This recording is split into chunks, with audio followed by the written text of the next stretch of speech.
their devotion to God in his form of Krishna, and specifically Damodar. So this month is called Kartik, and this starts officially tomorrow. And there is so much to be said on Kartik. There are big books on Kartik, and there's so much information on Kartik that is impossible for me to be able to say much. But I'm going to try to focus on three aspects of Kartik. What it is, what is the month of Kartik, how to, what are some benefits of Kartik and things like that. And then the second thing, how to observe a Kartik. Could I just see a raise of hands? How many of you first Kartik observance? Shruti.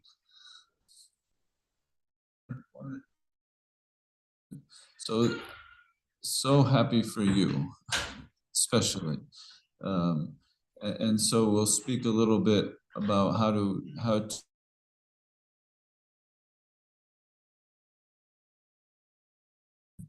of this month and what ardent devotees focus on.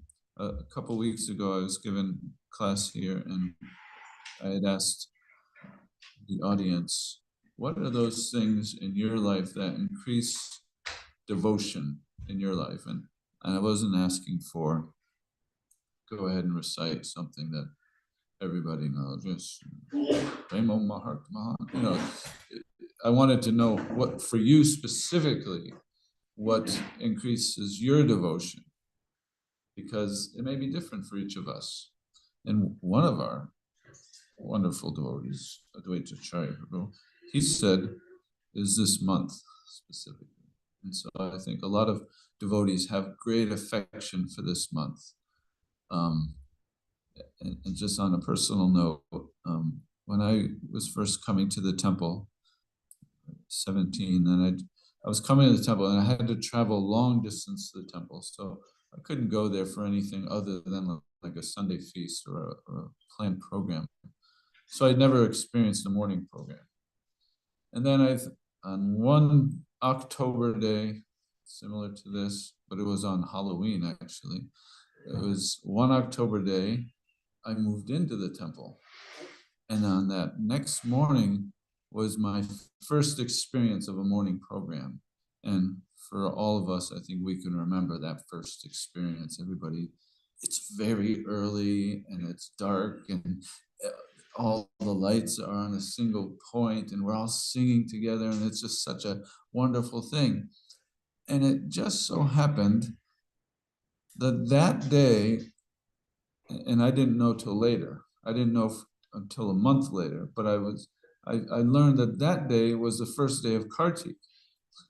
And so it's also very, special for me to remember, oh, here's my anniversary is coming up tomorrow. But I remember specifically, and this is for you new, that when it ended, when Katyayani month started, or Katyayani Vrata started, the song stopped in the morning program, and it was like, oh, how? And I remember this devotee Padmanabha. I said, Padmanabha, how come we didn't sing that song this morning? Because he said, oh, he was quite a cheerful. He said, oh, that's just the month of Kartik, and then it's over now. And I said, it's over. When does it happen again? He said, oh, not for another year. And then every year after that, I'd be looking forward to that month to sing that song, because just the song itself will be quite charming to you. I don't know what this is asking. Okay, so those three things: the focus, the observance, and geez, I hope I have enough time. I have 68 slides, so strap in here. So the Kartik month, the benefits. So there are a lot of different ways to look at the Kartik month. In the Vedas, and you'll be very soon studying in the first canto, chapter 5, where you hear a lot about there are vast amounts of Vedic literature, and some of those Vedas are to progress our material life, and some of those Vedas are transcendental. So within those Vedas, which you could say are the Karma Kanda or the Jnana Kanda, these different, they are promoting fruitive activities. And there's a lot of information. You do this, you do this, you do it like this, and you do it like this, and you do it that when, where, how, all these things are very meticulous. And it's a vast amount of literature. And so there's that type of literature. Then there's transcendental literature. So when Chaitanya Mahaprabhu was spreading Krishna consciousness, he wanted his devotees, specifically Sanatana Goswami, to go ahead and write about those specifics of how a devotee will practice devotional service. And he created this book along with his co-writer, Gopal Bhatta Goswami. And it was called the Hari Bhakti Vilas. And there it's all taken from all these Vedic literatures, the Padma Purana, Upanishad Kanda, all these different strictures, and he put it into a place so that it's all there. And so the benefits are that if you do one thing, you get something. And that's kind of like the give and take. As you sow, so shall you reap. So that's there. And so Kartik, Srila Prabhupada very simply describes it. Kartik is like a store that you normally go to, your favorite store. So favorite store, you may all each have your own favorite store where you get your particular thing. Some people like Trader Joe's, some people like Whole Foods, some people like Publix, but you go there, you're going to go there anyway. So devotees who are on the transcendental path, they're going to do devotional service. But when there is a sale at one of those stores, who is the sale for? It's to attract new customers. It's to bring new people in. Oh, it's a BOGO. It's a 2-for-1. It's a buy one get one free. Oh, hey, did you hear? You see it. Nowadays they don't have like radio advertisements or posters or things we used to put up, but now it's like all on the tweeters and Insta things, and so they all come in that way. Oh, sale here, sale there, and then you go, and it's bringing in new people. But ironically or magically, the people who normally go there also benefit from the sale. So these fruitive activities given in the Vedas and all the many different literatures, Padma Purana, these are to attract people. Hey, if you do this, you're going to get this. You'll get, eternal life in Vaikuntha. Oh, you'll get moksha. You'll get all these things. And so people, oh, did you hear Kartik's coming up? I'm going to go for my moksha. I'm going to go for my liberation. I want to get freedom.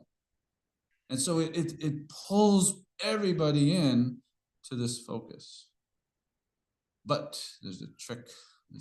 Krishna has played a trick here, that the focus of Kartik is his supreme personality, is his wonderful relationship with his devotees. And so everybody actually becomes elevated. You slowly become elevated. Those who don't know anything about Kartik, they won't do anything. They won't offer a candle or anything like that. It just goes by them. But for those who do, even if they don't know, they're doing it. And there's in the Padma Purana, in the Kartik Mahatmya, it gives the example of a temple. And a lot of these older temples, they don't have lights or electricity, but they have ghee lamps. And they have big ghee lamps on the sides to give illumination to the deities. And so there's one temple that the ghee wick was kind of getting out of the ghee. It wasn't fully, it was started to flicker. And there was a rat And now this story is also told in 3 or 4 different ways, but more or less, I'll tell you the meaning, the story. The rat comes and smelling the ghee, obviously he's hungry, and he twitches on that that wick part, and then the wick enters the ghee again, and then it ignites. And then the description in Padma Purana is that this rat then became, fully liberated after that act. Just unknowingly looking for food. Sometimes the description is the whiskers catch on fire and it's dancing and it's like offering, or sometimes it's saying that the ghee the wick got stuck in its teeth and it was shaking, and so it was like an offering. But whatever one it was, the rat did something unintentionally, but he got full benefit from it. So Kartik is like that. Oh boy, I've already. This 16. Oh, this. Okay.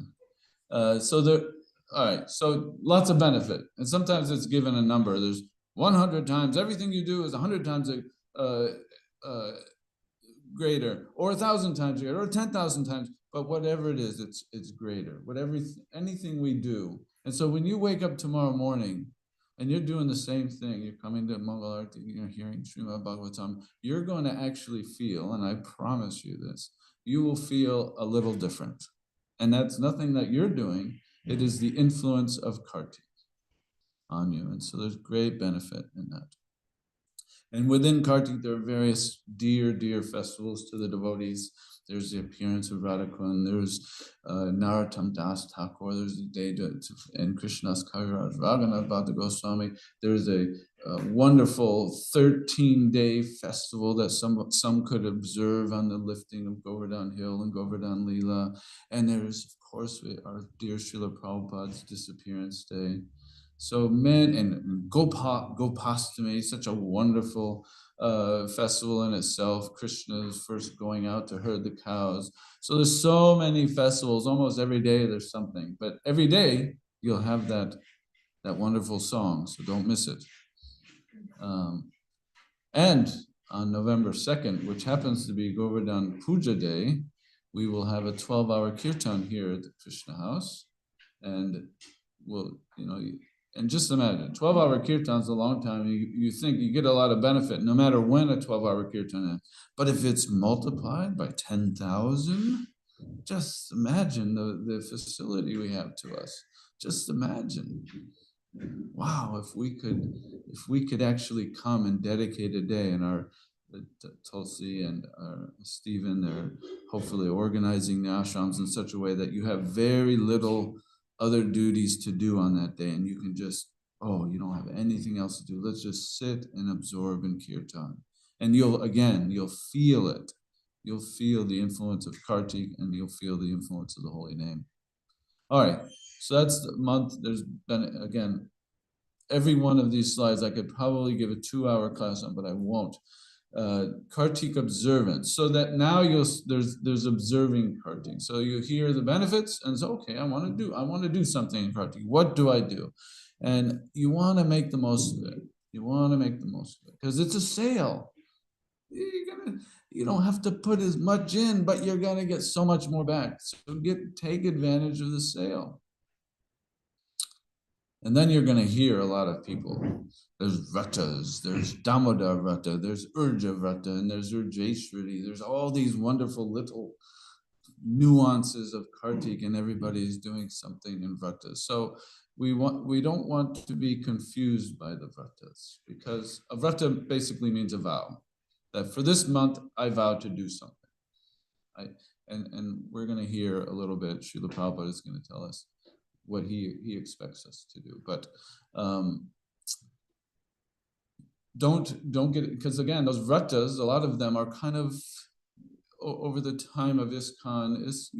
We start getting into Padma Puranas and Hari Bhakti Vilas. We say, oh, let's take that, but those aren't really meant for day-to-day.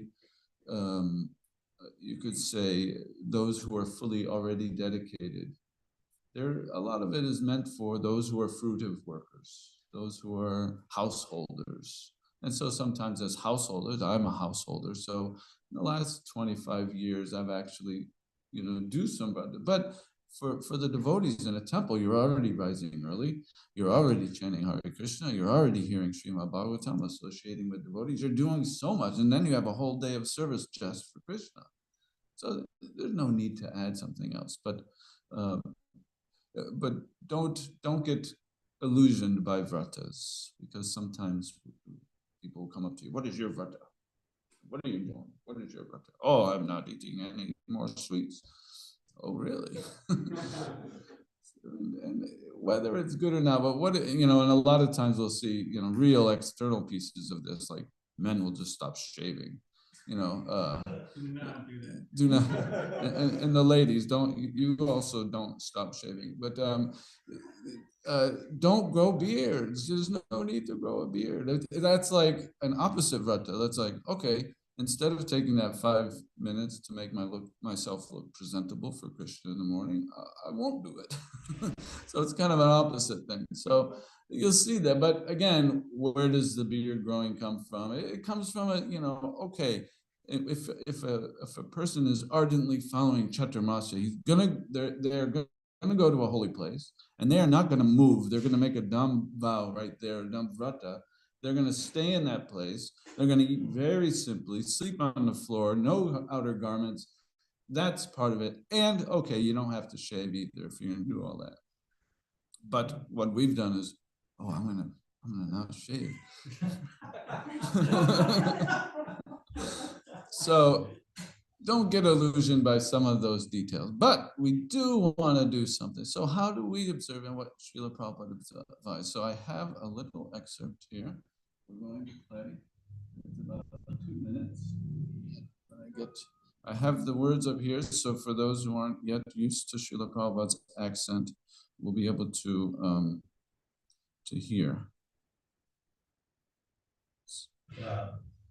This is the description of Krishna becoming Damodar. Krishna's another name is Damodar. The Damodar temple, Radha Damodar temple, is there in Vrindavan. And I was staying there. Still I am at 2 rooms. So this Damodar description, the Damodar month is coming, and it will begin on the 18th of this October. So from that day, we'll observe Damodar Vrata for 1 month, from 18th to 17th November. Duty will be that in the evening, we'll offer candles, small candles, all of them, just before the deep, not within the room, outside the room.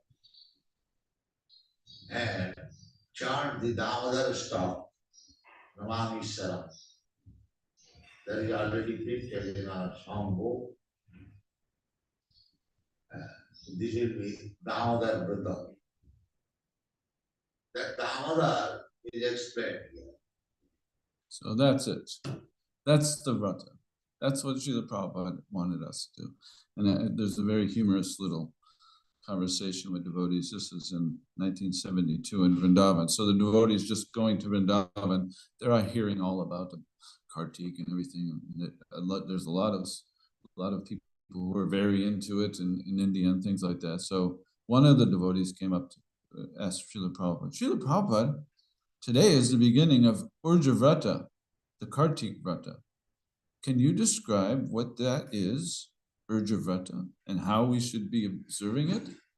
So now get Prabhupada's humor here. Urja Vrata. You chant Hare Krishna 24 hours, 1 month, that's all. And then everybody laughs, and then Guru Das starts Hare Krishna, Hare. Prabhupada said, yes, don't sleep, don't eat, that is Urja Vrata. And then he paused and he said, can you execute? And devotee says, I don't know. And they all start laughing. So in a very humorous way, Srila Prabhupada is saying, all these vratas, don't worry about, getting in. Yes, here's the vrata. If you want to do a vrata, chant Hare Krishna all day. Don't eat, don't sleep. Do that for 1 month. That's a good vrata. But here's our Dhamma vrata. We come together every day. We chant this wonderful song, and the song itself has our next section, the meditation. What are we going to meditate on during Kartik? And so the rest of this slideshow, we're going to speak about this. And again, I'm going to have to start speeding up. So this Krishna meditation is technically called, we're meditating on Vraja Krishna. Vraja Krishna means that Krishna who is in Vrindavan, that specific Krishna. And so it doesn't mean that we stop thinking about the opulent Krishna in Dwarka or Mathura or his Paramatma features, expansion features. But for this month, it is recommended, step back a little bit and just focus on this Krishna. And you'll see why in a little bit. And this particular Krishna, this Vraja Krishna, now it goes even more pointed. The Vraja Krishna who has Shuddha Vatsalya Prem in his devotees. So Shuddha Vatsalya Prem is, Shuddha means pure parental affection in love. So that specifically is pointing to not only Damodar Krishna, but to Yasoda Mata and Nanda Maharaj. That's the focus. That's the meditation. That's the meditation of our chanting the song. Oh Krishna, oh Yasoda, I don't want anything else. I just want that. I want that Yasoda who is holding Krishna and covering him with her bimba-like lips and all this affection, all this wonderful affection. That's the meditation. So again, some of you, this is your very first time hearing about Krishna. And so seeing Krishna as a child, seeing God as a child, what kind of place did I walk into? Yes. And how do we enter that realm from our present state? Because we have so many other things in mind. We have so many other conceptions.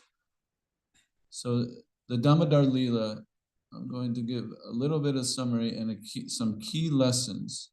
But before we do that, I want to help us first get to Vrindavan. So getting to Vrindavan is like opening a door to a new realm, to something new. It's like your first time coming in the temple, opening the door. It was all very new. The smells were new, the talk was new, the sights were new, everything was new. So we want to go to that Vrindavan. That is our focus. We want to go there. So to do that, and we hear about Krishna in so many different ways. Krishna's a child. He's playing. He's being tricked on by his coward friends. He's lifting a hill. He's doing all this. Whoa, wait a minute. Where did I just walk into again? You may ask yourself that. And so how do you think about that? How do you think about Krishna? If you hear that's God, do you start to think, is this the right place? And then you think again, is that same person? Is that God? My understanding of God? So to understand this, we'll go on a little journey. This is a prep journey to get to Damodar Leela. And we're going to call it From Kings to Godhead to Vrindavan. So when I speak of kings in this example, it's not the present day kings who are just figureheads, but the old time kings in medieval age that they're very powerful, very opulent, and things like that. So don't think of Prince Charles as a king. That's not the type of king. And we're going to mostly use just visuals. So please, and if there are people listening, you may want to have them see the thing instead of my ugly face. So kings are very opulent. And, I pardon all my pictures. They're all stolen from the internet. They're not the greatest quality. So just go with it. If you're kings are very opulent, they're always dressed very opulently. They're always covered beautifully, and they have so much jewels and gold and gold. Everything they have, even their drinking, is made of gold, and they always have gold. And they're always dealing with gold and silver. They don't have paper money. That's all gold and silver and pearls and jewels, and they are very powerful. They have big armies. They have big castles and big empires. So kings are very powerful, and kings maintain and put forward the law and order. You follow the king, and if you don't, you get judged. Off with your head. I don't know if you're old enough, or young enough, or old enough, but Alice in Wonderland, that's all she said. Off with their heads. Off with their heads. That's what the king can do. They have the power to do that. And kings always sit up very high. Now, why do you think they always sit up very high? Because you always have to look at the king like this.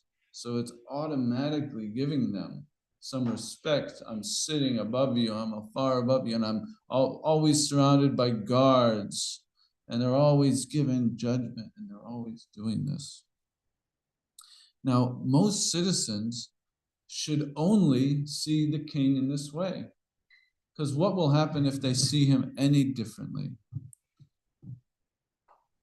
They'll start to lose respect for them. Because why do I have to follow? He's just like me. He's just another person like me. Why do I have to follow the king? No, but it's always, whenever you come, there's always bards, and there's always singers, and there's always guards, and there's always a big throne, and you got to go up, and there's always offerings constantly going. This is a good thing for him or her to maintain law and order. Is to always be very presidential or kingly. But that very same king has a personality. They have spouses, they have children, they have likes, they have dislikes. In those inner chambers, they're able to let themselves go a little bit. They don't have to always have the crown. They take the crown off. Crown's off, and the swords are off, and the armor's off, and it's like, how was your day today, honey? And things like that. It's more relaxed and more, but who gets to go there? So Srila Prabhupada tells us a story of, it's not exactly a king, but Benjamin Disraeli. Srila Prabhupada gives us a story that he's not a king. He was like a powerful person in the 1800s. So it obviously was in Prabhupada's school days. He's heard about this. And he served as a statesman and briefly as prime minister of the British Empire. So very important, influential person. And all kinds of other very important, influential persons would come and see him. So one day, a very important, I don't know the details of who it was or when it was, but a very important individual came to speak about country affairs, or maybe he was from another country visiting. But anyway, he came to see, and the secretary said, "Oh, just a moment, Mr. Disraeli, or however they would address him, Lord Disraeli is busy right now. He's very busy right now. You cannot go in yet." And he said, no, of course, I understand. I fully understand. He's the prime minister, for God's sake.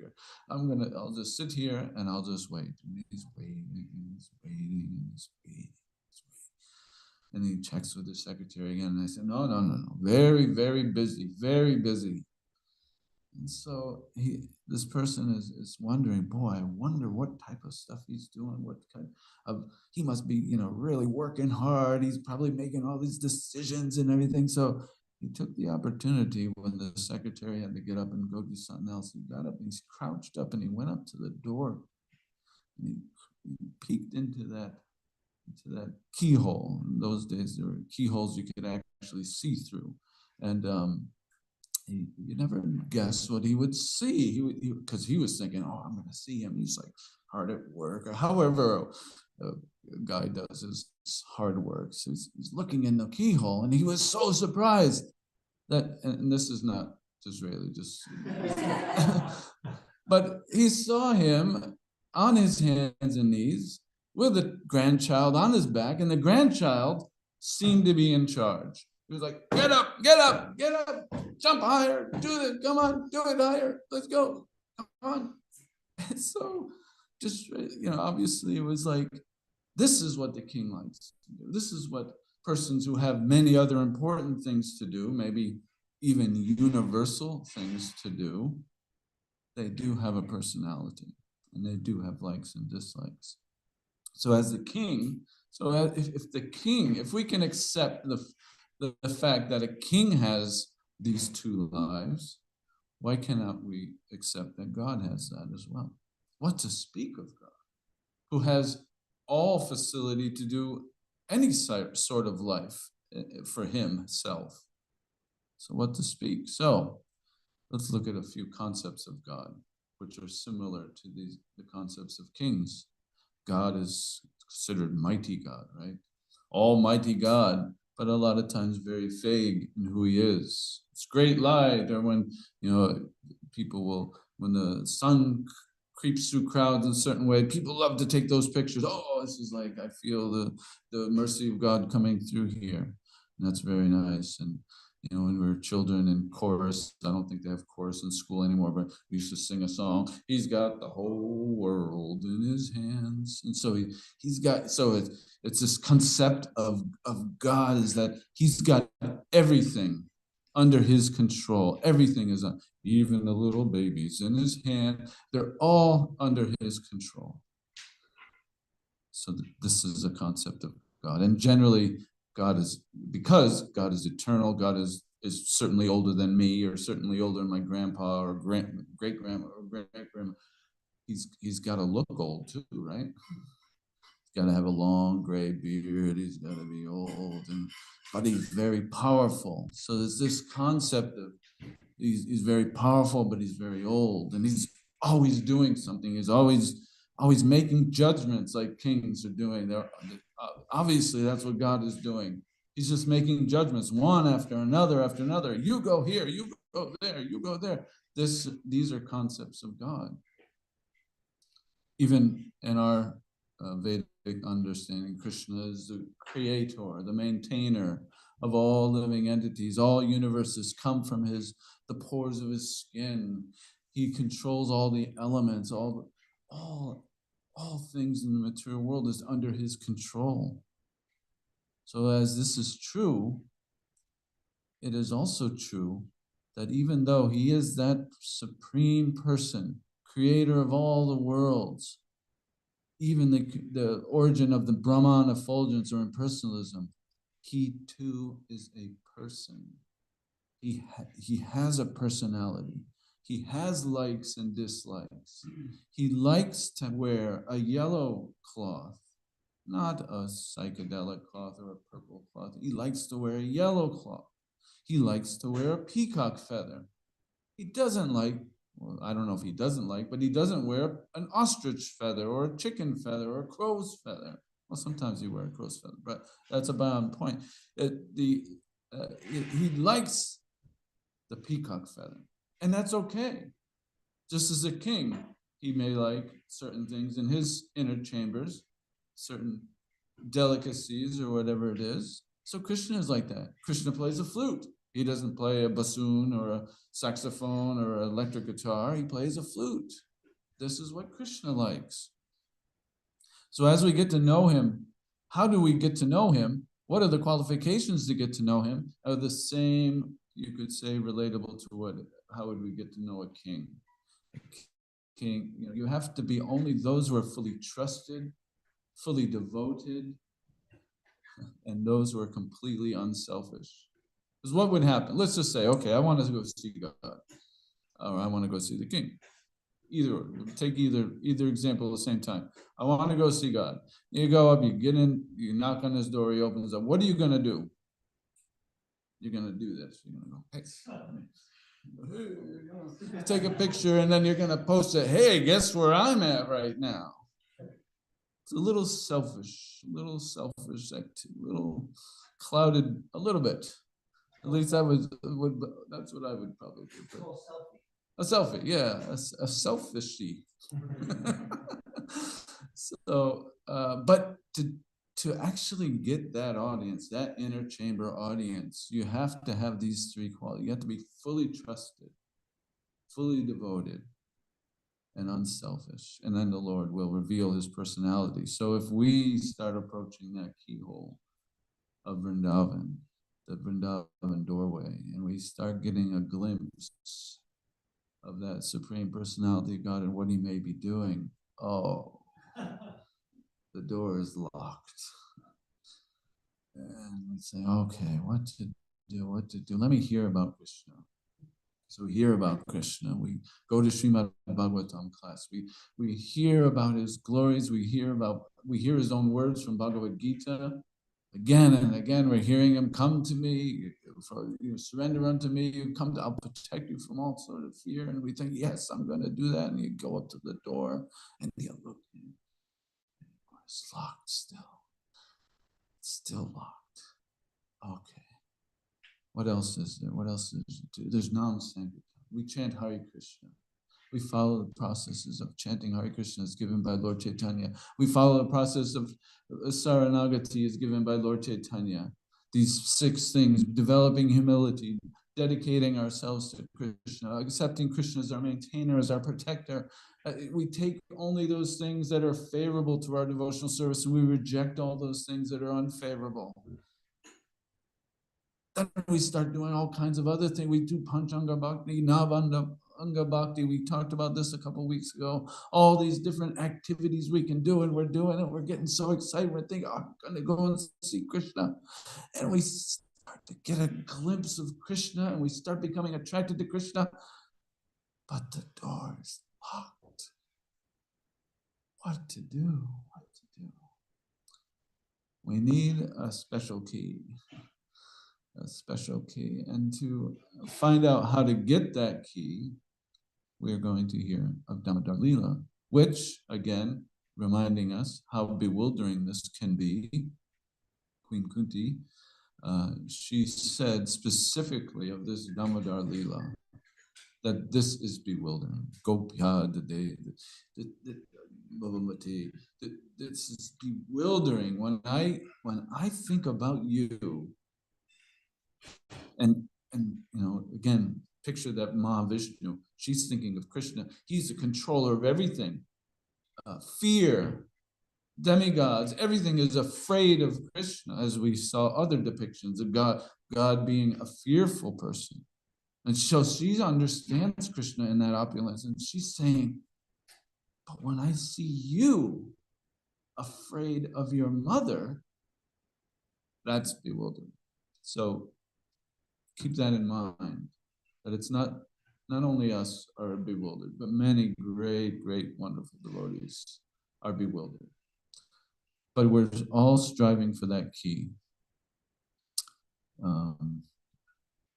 Okay, we won't have time for this. There's the Paribhasa Sutra. Paribhasa Sutra is a verse that shines upon Krishna, or shines upon a topic, and it basically becomes the backdrop of how everything else should be seen.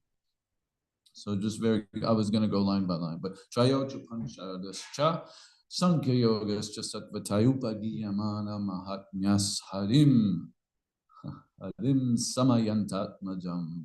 This verse is from a few chapters before the Damodar Leela, and Vishwanath Chakravarti Thakur says that this verse is it's just like if during the hurricane, I don't know if you lost power, but when it's completely dark, there's no outside lights, no inside lights, and you have a candle, it actually works very well. It actually illuminates the whole place, whereas you have all these other, you put a candle now, you hardly see it. But when you shut everything off, a candle is very illuminating. So that's Paribhasa. Paribhasa Sutra is a verse that illuminates Krishna's pastime. So this verse illuminates all of Krishna's, it's called Kaumara Leela, all his Leela, all of his pastimes in his younger age. when he was giving the Shuddha Vatsalya Prema, or the pure loving relationship with his mother. This verse is there. So this verse is saying Traya is the Yajur Veda, the Samaveda, Atharva Veda, the three Vedas. Cha is there, and Upanishads, so all the Upanishads, so three Vedas, Upanishads, Cha Sankhya Yoga, all the scriptures describing Sankhya Yoga, which is understanding matter and spirit, the combination of both, their relationship, all of that. Cha Sattvatai is has many meanings. It's those literatures that are in pursuance of the Vedic version, or not that. They're those literatures that are pursuance of Harim, and they're also the Vaishnava sages, and anything literature, all of them, Upagiyamana Mahatmyam, they're all glorifying. They all glorify Harim. Harim is the pivot of this verse. Harim refers to everything before, and Harim refers to everything after. So those top three lines, everything we know about in Vedic literature is there to glorify Krishna. Krishna, not other aspects of Krishna. And as you just learned, Ete Chamsakalam Pumsam Krishnas Tu Bhagavan Swayam. It is that Krishna that is being glorified. Jai Shri Gonitai. And so that is Hari. But then Sa is a reference word. It is referring to her. So she's not named here, but in previous verses it is Mother Yasoda. Sa Amanyata. Majam. Amanyata means consideration. Consider as ordinary. Like, this is mine. It's not Italians, it's not Nate's, it's not Chris's or Radhika. This is mine. Right? Atmajam, it is mine. So that refers also to Hari. Sa, Mother Yasoda, thinks that Krishna, not thinks, but she fully understands that Krishna is hers.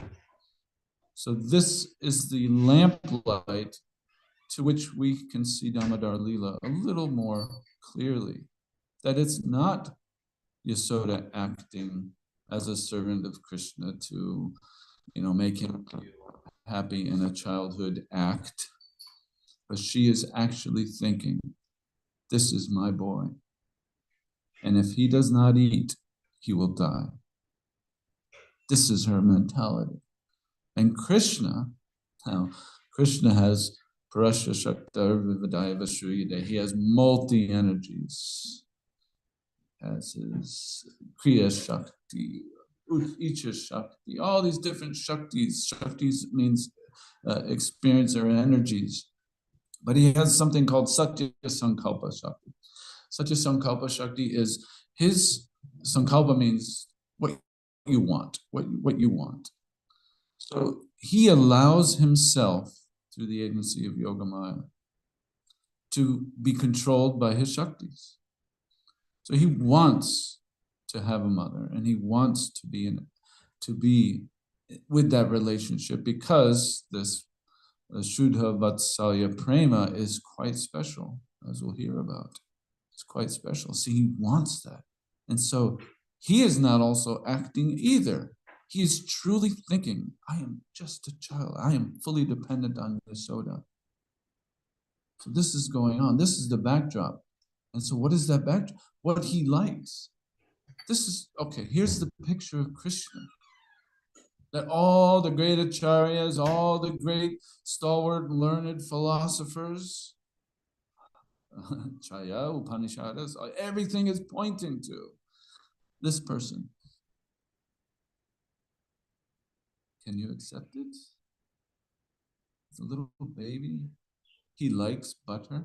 He likes the peacock feather. These are his likes. This is what he likes to do. And he likes it a lot.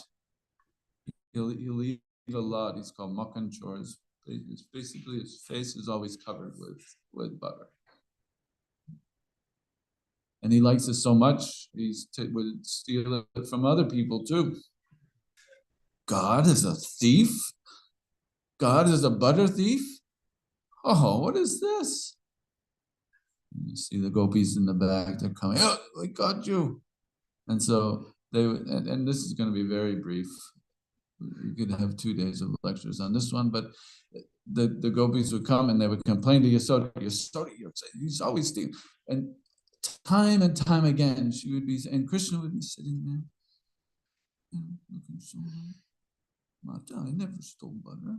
I never stole butter. And just that, she would see him because Samanyata, he is hers.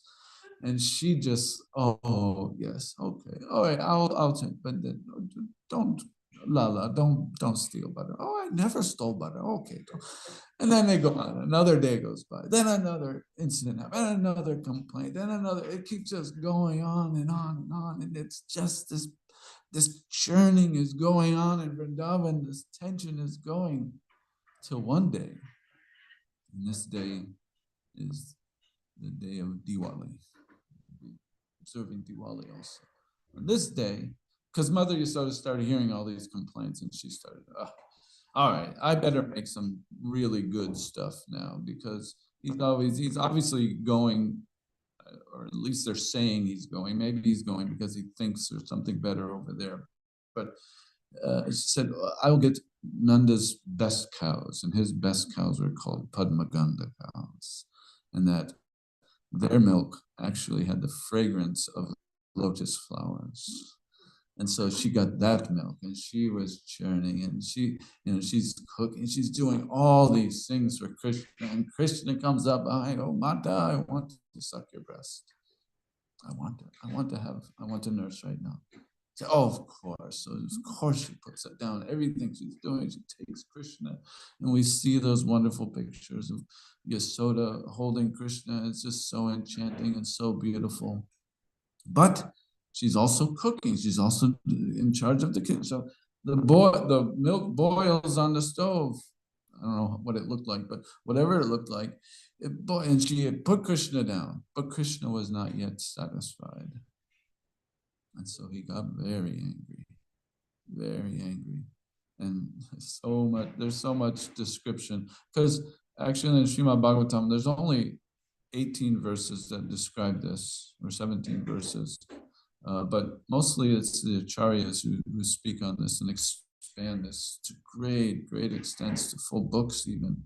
And so I encourage you to hear about Damodar Leela throughout this month. Hear a little more every day. You'll sing the song. The song will give a nice overview, but then hear about it.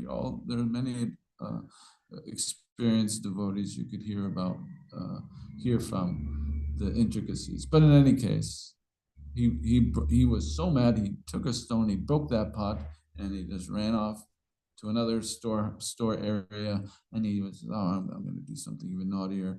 And he started to eat more butter and start to share it and feed it to the monkeys.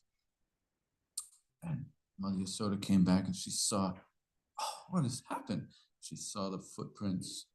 Krishna's, anyway, I don't have time to go into that. But anyway, she started to chase. And there's another verse that points back to the Paribhasa Sutra, that great yogis, they're trying to capture Krishna, and meditators, they're trying to capture Krishna. But here, this cowherd lady, Samanyata, she can capture Krishna. So what does she go? What is that key that she has that everyone else practicing and practicing and practicing? And then she binds Krishna. And so this picture, this is what Kunti is like. She's astonished. Because again, generally when we look at pictures of God, depictions of God, is God the powerful and afraid of God. And look at everybody is like afraid of God. Oh God, he's going. But Kunti is seeing this God, where God is doing this and falling back and fearful. his pearl necklace is shaking. He is shaking. If when you those who are parent or become parents, or when you become parents, when you hold a child that is scared, you can feel it. You can feel it in their bones. Yes, you know, you have your son. Yeah. So she is seeing, Kunti is seeing this picture. Krishna is shaking, although he's this person too, but he's shaking. And so the key, let's get back to the key because we're running a little late, but the key is here in this picture. And I have highlighted her fingers. Every endeavor she has made just comes up short by 2 fingers. And what is the endeavor? Those are the Panchanga Bhakti, the Navanga Bhakti, everything we're doing. We may feel, I want to obtain Krishna. I want to really go deep into understanding Krishna.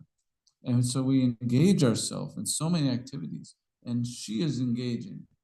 She's putting one rope after another rope. And after the description is, she got all the rope from her house and then all the rope from the town. And every time she tied them together and they put them together, they were just 2 fingers too short. So that first finger is, does anyone know the Sanskrit? Parishrama. Parishrama is the endeavor.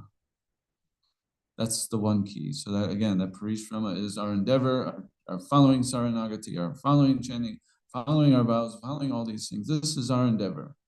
But then that last key. Oh, where's that key? I thought I had another picture. There it is. We may have to skip those other verses. But that last key is Krishna's mercy.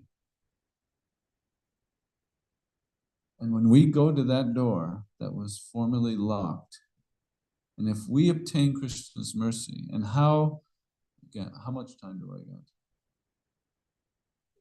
I know you'll say one thing, you'll say something else.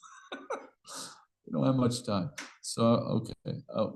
Come and ask me later if you really want to know. But then with that key, the door will open. Now, what do you think you should do if that door opens?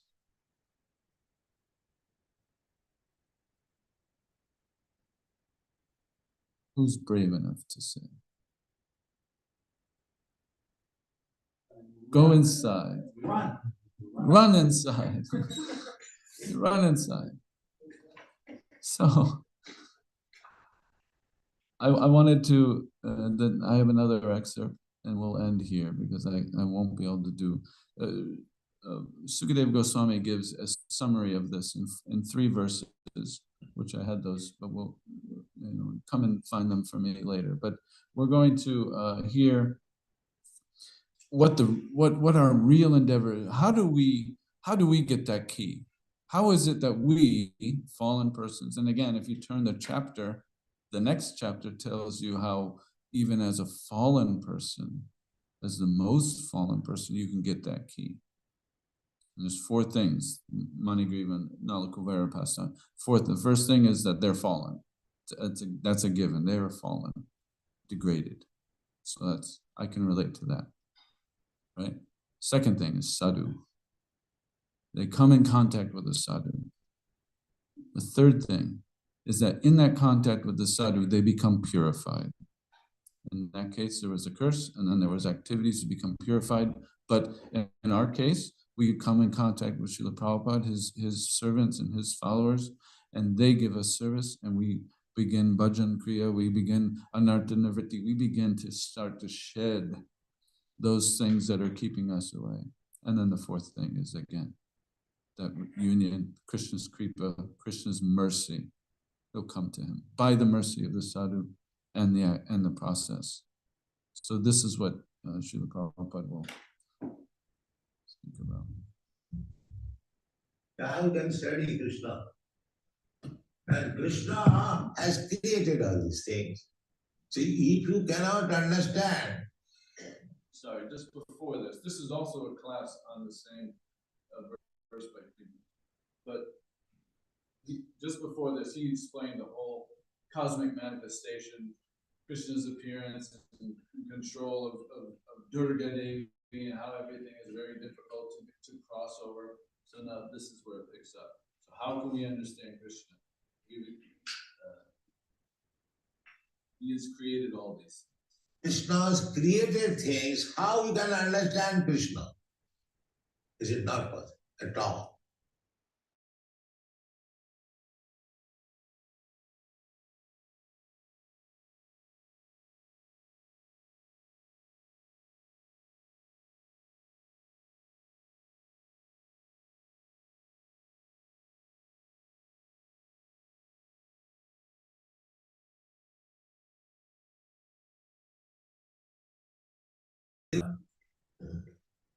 Their mentality is not like that.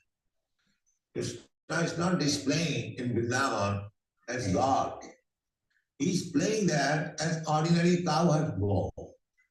But at times, he is proving that he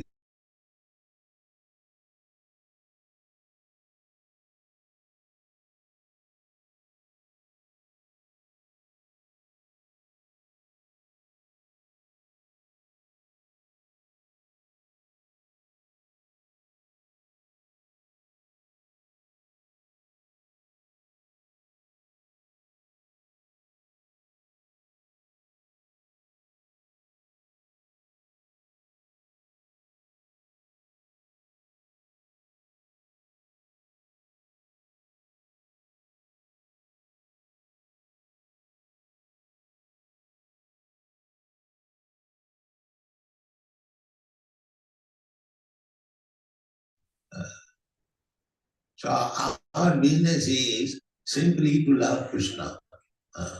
The more you love Krishna, the more you become perfect.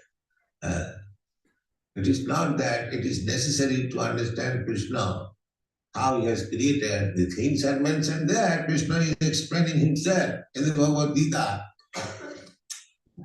So much.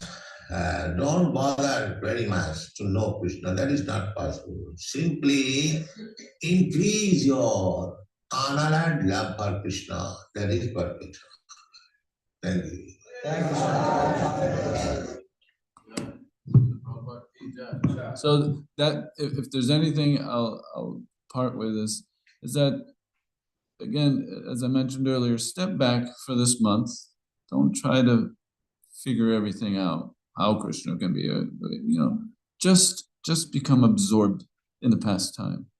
Namam Ishvaram Sachi. You're the supreme control. You're the embodiment of eternity, knowledge, and bliss. But when we see you, we see this beautiful, charming child. Just become absorbed in that. Just increase your love. Just increase your devotion. Two things that will increase. So, thank you very much. Again, I'm available if anybody wants to talk more on Kartik. I'd love to talk about Kartik endlessly, but thank you very much. Srila Prabhupada ki jai, Shri Shri Radha Damodara ki jai.